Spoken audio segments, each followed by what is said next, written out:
पोखरण विधायक महंत प्रताप पुरी ने भाजपा कार्यालय में जीएसटी सुधार से होने वाले फायदों के बारे में बताया। उन्होंने कहा कि 56वीं जीएसटी काउंसिल बैठक में लागू किए गए जीएसटी सुधार से जो टैक्स स्लैबों में बदलाव किए हैं उससे आम जन के साथ किसानों, महिलाओं, युवाओं व आम गरीब को सीधा लाभ मिलेगा। सुनिए उन्होंने और क्या कहा। और उपभोक्ताओं ने भी मोदी जी का साथ दिया, जिसका ये परिणाम है कि आज भारत दिनों दिन उन्नति कर रहा है। इस संबंध में जो ऐतिहासिक निर्णय हुए उसमें तथ्यात्मक बातें आपके सामने रखूंगा। 3 सितंबर 2025 को 26वीं जीएसटी काउंसिलिंग बैठक हुई और उसमें जो निर्णय लिए और जो लागू किए जीएसटी के सुधार, वो हमारे लिए ऐतिहासिक इसलिए रहा कि जीएसटी व्यवस्था में 5%, 12%, 18% और 28% की 4 दरें थी, जबकि अब मोदी सरकार ने इसे सरल बना करके 5% और 18% कर दी। ये बहुत बड़ी हमारे लिए कदम है और बहुत बड़ी उपलब्धि है। और विलासिता व तंबाकू उत्पादों पर 40% विशेष दर लगाई है, जिससे हमारे उभरते युवाओं में नशा प्रवृत्ति उस पर लगाम लगेगी और देश का युवा एकदम सक्षम, समृद्ध होकर मजबूत होकर देश के साथ खड़ा रहेगा। और नशे की प्रवृत्ति एक अंतर्राष्ट्रीय षड्यंत्र भी है कि भारतीय युवाओं को कमजोर किया जाए, तो इसको भी उन्होंने शिकंजा कसने का पूरा प्रयास करके 40% जो टैक्स लगाया है उससे निश्चय ही नशे पर अंकुश लगेगा। कर संरचना का बदलाव जो हुआ उसमें आप देखिए, पहले जीएसटी दरें 5, 12, 18 और 28 थी। अब प्रधानमंत्री मोदी जी ने उसे सरल करते हुए सिर्फ 5 और 18% दर करी है। तथा आम परिवारों को राहत कैसे मिली इसमें? पहले साबुन, टूथपेस्ट, शैम्पू, बच्चों के सामान जैसी वस्तुओं पर 12% और 18% कर था। अब मोदी जी ने उन्हें घटा करके 5% कर दिया। इसलिए घरेलू सामान उपभोक्ता से लेकर के परिवार तक और आम जनता जो इसका दिन रात ज्यादा से ज्यादा उपयोग करती है, उन सब के लिए जो मूलभूत सुविधा उन पर बिल्कुल न्यूनतम टैक्स लगाया है। किसानों के लिए हमारे लिए इस जीएसटी में जो सुधार हुआ है, पहले ट्रैक्टर, टायर, कीटनाशक और सिंचाई उपकरण पर 12 से 18% तक कर लगता था। अब प्रधानमंत्री माननीय जी ने घटा करके इसको मात्र 5% किया है। ये बहुत बड़ी किसानों के लिए भी सौगात दी गई है। स्वास्थ्य व चिकित्सा पर पहले 18% था, उसको घटा करके अब बहुत ही इसे मोदी जी ने इसे पूरा ही हटा दिया है। ये बहुत बड़ी उपलब्धि है। तो कोई टैक्स नहीं है चिकित्सा और शिक्षा पर। ये बहुत महत्वपूर्ण दो पहलू है हमारे जीवन के लिए। स्वास्थ्य और शिक्षा दोनों पर कर मुक्त कर दिया है। ये मोदी जी ने बहुत बड़ी देश के लिए सौगात दी है।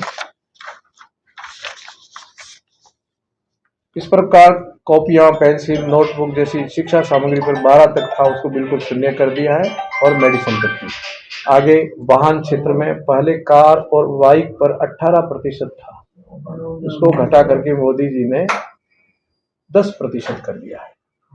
ये और सरलीकरण किया है, जिससे हमारे आवागमन में हर प्रकार का उपभोक्ता वाहन का उपयोग भी करे और उसका अपने जीवन में सरलीकरण के साथ में सार्थक जीवन जिए।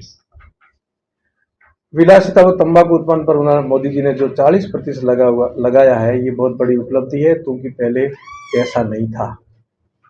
आर्थिक प्रभाव क्या रहेगा? पहले 2017 में करदाता संख्या केवल 65 लाख थी। ये बहुत बिंदु ऐसा है जिस पर हमें विचार करके बड़ी हर्षोल्लास के साथ में प्रशंसा करनी है। 65 लाख थी, उसको बढ़ा करके सुधारों के साथ में इस समय 1 करोड़ 5 लाख हो गए हैं। बहुत बड़ी उपलब्धि होगी। इतने यदि करदाता बने हैं तो ये निश्चय देश के खाते में पैसा जाएगा और उससे ही हमारा ग्रोथ हो रहा है। जो चौथे पायदान पर आए हैं, तो इस सरलीकरण के कारण हमारे लोगों ने, उद्योगपतियों ने देश के खाते में पैसा दिया और उसके कारण हमारी मूलभूत सुविधाएं उपलब्ध हो रही है।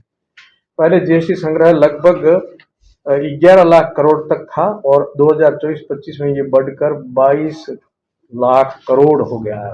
22 लाख करोड़, बहुत बड़ी ग्रोथ करी है। अप्रैल अगस्त 2025 में ही रुपया 10.4 लाख करोड़ का संग्रह हुआ था, यानी कर आधार बढ़ागा, राजस्व मजबूत हुआ है हमारा। तो दिनों दिन मोदी जी ने वो प्रयास किए, इस प्रकार से योजना बनाई, संरचना करी कि भारत अर्थतंत्र में मजबूत होकर के विकास की गंगा कैसे आम जनता तक पहुंचे। उसके लिए जीएसटी में सरलीकरण किया और उसको ला करके धरातल पर उतारा, जिसकी आज हमें उपलब्धि हो रही है। राजनीतिक संदेश ये है कि मोदी जी का नवरात्रि उपहार, जिससे पहले दरें ऊंची थी, अब घटा करके सस्ता कर दिया है। यानी कोई धार्मिक अनुष्ठान में हमें जो उपलब्ध करने की चीजें थी, उनको भी बिल्कुल ही नीचे ले आए हैं। एक देश एक कर का सपना साकार, ये हम सबका सपना था। अन्य देशों में ऐसा था, हमारे देशों में एक कर एक देश नहीं था। अलग अलग प्रदेशों में अलग अलग जगह अलग अलग था। उपभोक्ताओं को कई जगह और जो निर्माता है उनको भी कई जगह परेशान होना पड़ता था, जाना पड़ता था, परंतु मोदी जी ने एक कर एक देश के माध्यम से हम सबको बहुत कुछ बड़ी सौगात दे करके एक ही मंच पर ले आए, एक ही पटल पर ले आए। इसलिए सरलीकरण हुआ। पहले 4 दरें थी, अब मोदी जी के ने केवल मात्र सरल करके एक दर कर दी है। यूपीए सरकार बनाम मोदी सरकार। पहले एक प्रणाली जटिल थी, अब मोदी सरकार ने इसे आसान कर पारदर्शिता बना दी है। अब बिल्कुल पारदर्शिता पर आ गए, जिससे किसी प्रकार की कोई भी गलतफहमी नहीं हो और किसी प्रकार से कोई जटिलता नहीं खड़ी। इसमें बहुत विषमता जो थी उन सबको सरलीकरण करके मोदी जी ने प्रस्तुत किया। जन जन की बचत, अब हर घर के हाथ में अतिरिक्त पैसा पहुंचा है।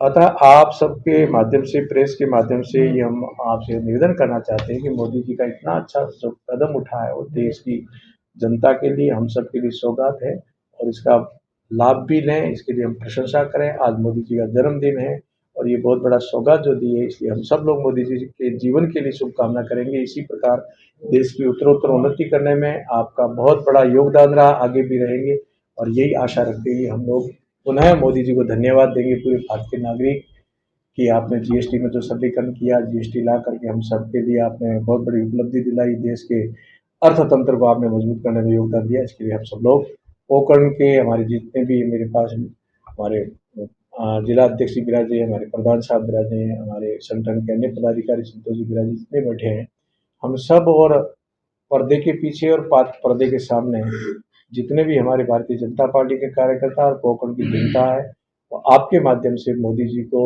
इस बड़ी उपलब्धि के लिए हम लोग धन्यवाद प्रेषित करते हैं, उनका आभार पूरी जनता बताती है। मैं इतना ही कहते हुए मेरी वाणी पूरी करता हूँ। मोदी जी के लिए शुभकामनाएं।